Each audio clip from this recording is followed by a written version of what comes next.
हमारे सनातन संस्कृति का मूल आधार है। तो आइए हम चलते हैं एक ऐसे पूज्य संत महाराज जी का दर्शन कराने के लिए। हम चलते हैं एक ऐसे संत महाराज जी का जो आधुनिक युग के स्वयं विवेकानंद हैं। जिस तरह से स्वामी विवेकानंद ने शिकागो में जाकर विश्व धर्म संसद में भारतीय संस्कृति का आह्वान किया था, उसी तरह से आज अग्नि अखाड़ा में पूज्य महाराज जी विवेकानंद जी के ही स्वरूप और विवेकानंद जी की ही तरह प्रखर वाणी आपकी है। महाराज जी के चरणों में बहुत बहुत दंडवत, बहुत बहुत प्रणाम, बहुत बहुत वंदन। जी महाराज जी। अग्नि का मतलब है धधकती हुई अग्नि और अग्नि की ज्वाला, और मुझे लगता है कि हमारे यहाँ पर अग्नि का भी पूजन है। वेद पुराण और हवन यज्ञ में सभी जगह उस अग्नि अखाड़े में है। उस अग्नि अखाड़े से आज सनातन के लिए कोई अग्नि प्रज्वलित हो जो पूरे संत समाज और पूरे देश समाज को लाभान्वित करे। देखिए, पहले तो हम अग्नि के ही बारे में चर्चा कर लेते हैं जी कि आखिर अग्नि का क्या महत्व है। जी।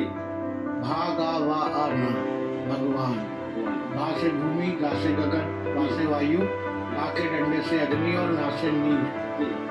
ये पंच तत्व से ही हमारा शरीर बना हुआ है, और इन पांच तत्वों में अग्नि ही वो तत्व जिसने दुनिया का सारा भोग खाया है। बाकी चार तत्वों में ये शक्ति नहीं है। आप जब पुराने समय में जाएंगे तो आपको ध्यान आएगा कि आपके घरों में भी चूल्हे में उपले की अग्नि जलती रहती थी, क्योंकि यूँ कहते हैं जहाँ अग्नि का वास होगा वहाँ दुनिया का सारा भोग चल के आएगा। आप अखंड ज्योत और तरह तरीके से अग्नि को प्रज्वलित करके ईश्वर को मनाने की कामना करते हैं।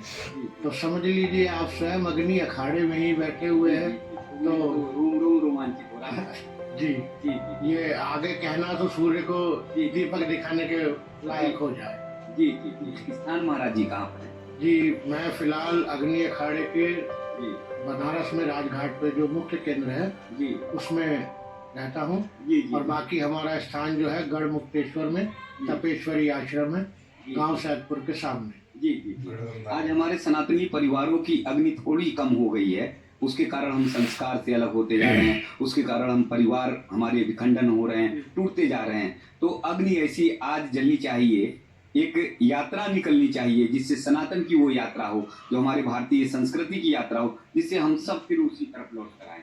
देखिए, हम हवन यज्ञ सिर्फ हवन कुंड पर बैठ के नहीं करते हैं। ये जो आपने कहा कि सनातन की अग्नि डिम हो रही है, ये ऐसे ही है जैसे आप अब सर्दी में भोजन करेंगे ना, तो आपके शरीर के अंदर भी एक जेठाग्नि जल रही है। तो आप जो भोजन करते हैं वो इस तरीके से है कि आप स्वाहा कर रहे हैं। जब आप हवन सामग्री अग्नि पे डालते हैं तो अग्नि डिम हो जाती है, और थोड़ी देर बाद जब वो अग्नि उसको भोग को पचाती है तो फिर अग्नि प्रज्वलित होती है। इसलिए ही भोजन खाने के तुरंत आपको ठंड लगती है और थोड़ी देर बाद वो अग्नि प्रचंड ज्वाला बनती है। ऐसे ही ये जो भोग हो गया है हमारे समाज और सनातन में, भोग प्रवृत्ति ज्यादा बढ़ गई है, उससे ही ये जो अग्नि है वो थोड़ी डिमिनिश हो रही है।